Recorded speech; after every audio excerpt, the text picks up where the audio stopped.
Sebanyak 135 etnis Rohingya yang mendarat di pantai Blang Ulam, Desa Lamreh, Aceh ini pemirsa mendapatkan penolakan dari sebagian warga dan mereka ini juga diantar ke kantor Gubernur Aceh. Hingga kini nasib pengungsi Rohingya masih terkatung-katung di depan kantor Gubernur Aceh.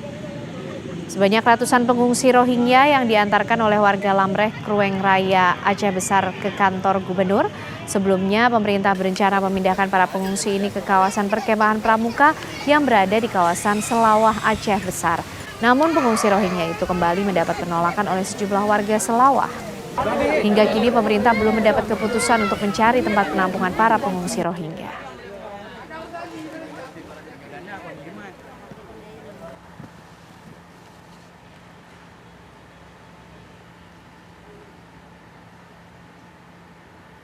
Saya memperoleh laporan mengenai pengungsi Rohingya yang semakin banyak yang masuk ke wilayah Indonesia, terutama Provinsi Aceh.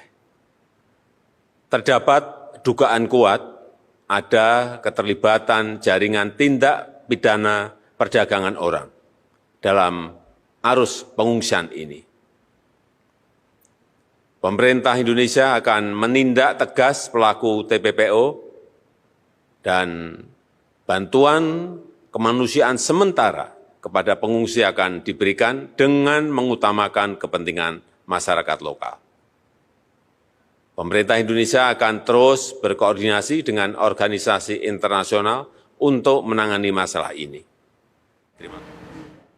Ya, pemirsa, kami akan ajak Anda untuk mencari tahu bagaimana sebenarnya yang terjadi di Aceh karena gelombang penolakan ini juga terjadi dari sebagian warga Aceh atas kehadiran pengungsi Rohingya di sana.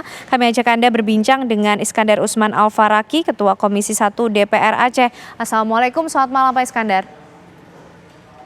Waalaikumsalam warahmatullahi wabarakatuh. Ya, Pak Iskandar, mungkin untuk membuka terlebih dahulu, apa sebenarnya kemudian alasan terkuat sebagian warga Aceh ini menolak kehadiran dari pengungsi Rohingya di sana?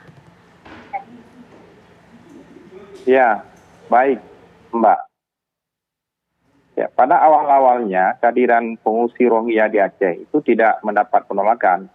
Bahkan sebaliknya mendapat tempat yang sangat baik di hati masyarakat Aceh. Mereka diperlakukan saat pertama mendarat diberi makan, minum, dan pakaian selayaknya. Ya, itu kan sudah bertahun-tahun mereka bergerak dan tiba di Aceh. Tapi belakangan muncul persoalan dengan kelompok masyarakat lokal, di mana banyak juga dari para pengungsi Rohingya yang ditempatkan di kamp penampungan di Aceh itu menunjukkan sifat dan perangai yang tidak baik. Salah satunya mereka itu melarikan diri tanpa pengetahuan pengelola kamp pengungsian.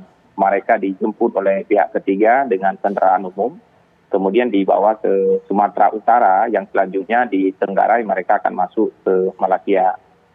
Nah, dari beberapa kasus itu yang terus merebak dan menjadi pemberitaan media lokal di Aceh dan juga media nasional, itu memicu resistensi dari masyarakat lokal yang ada di Aceh. Nah, sebelumnya pada kasus-kasus setahun terakhir, saat penampungan mereka di Ladong, kemudian di Lusmawe, yang kemudian dibawa ke Sumatera Utara, serta ke Pekanbaru sebagai tempat penampungan resmi oleh pemerintah. Tapi gelombang kedatangan Rohingya ini memang sudah kita prediksikan sebelumnya akan terus berdatangan ke Aceh karena mereka menggunakan Aceh ini selaku daerah transit yang kemudian tujuan akhir mereka memang bukan Aceh.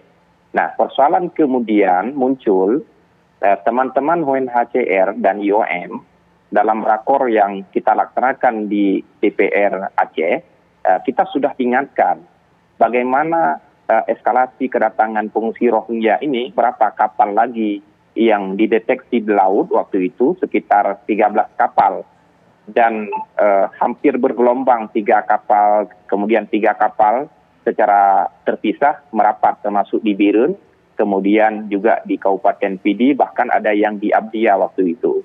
Nah, semakin mencurigakan masyarakat lokal karena ada etnis Rohingya yang kemudian didaratkan di pantai, tetapi kapal atau boot itu kita tidak tahu siapa yang membawa dan bootnya hilang.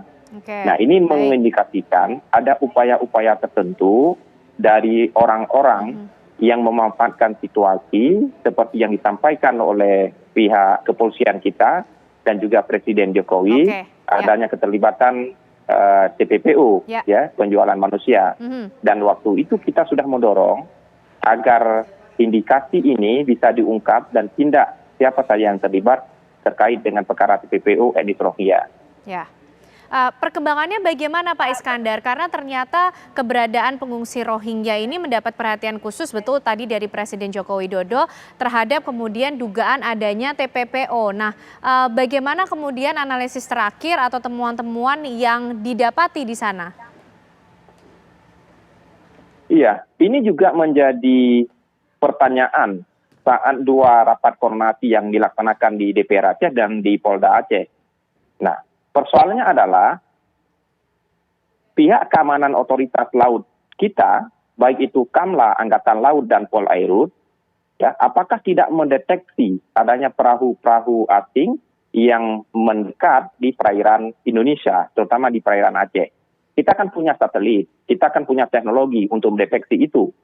Dan kita juga perlu tahu bagaimana sikap sebenarnya pemerintah Republik Indonesia mengenai dengan kondisi politik di Asia Tenggara, khususnya terkait dengan persoalan Rohingya di Rakhine, perbatasan antara Bangladesh dengan Myanmar. Atau UNHCR juga harus memberi penjelasan sebenarnya apa yang terjadi mengenai dengan kamp pengungsi Cox's Bazar yang ada di Bangladesh. Apakah benar ada 1 juta lebih penduduk Rohingya yang tidak lagi bisa ditampung di kamp Cox's Bazar, kemudian dia memaksa diri untuk masuk ke Aceh. Atau jangan-jangan Rohingya ini bukan berangkat dari Bangladesh, tetapi dia berangkat dari Malaysia. Ya, warga-warga Rohingya yang di Malaysia dideportasi atau ditangkap karena tidak memiliki lesen, izin tinggal, kemudian dia masuk lagi melalui Aceh ke Malaysia. Nah, ini harus bisa dipastikan agar tidak menimbulkan image negatif apa yang dilakukan oleh teman-teman UNHCR dan IOM. Karena apa? Kita menemukan dari pengungsi ini, mereka mengantongi identitas yang dikeluarkan oleh UNHCR di Bangladesh. Baik. Nah, Baik, jika Pak benar Iskandar. ini pengungsi politik, apa upaya UNHCR untuk mencari negara ketiga misalnya? Baik. Berapa lama mereka harus tinggal di Aceh atau di kamp-kamp penampungan di Aceh? Jangan pula ini dibebankan untuk pemerintah Aceh dan masyarakat Aceh. Akan memicu masalah yang lebih besar.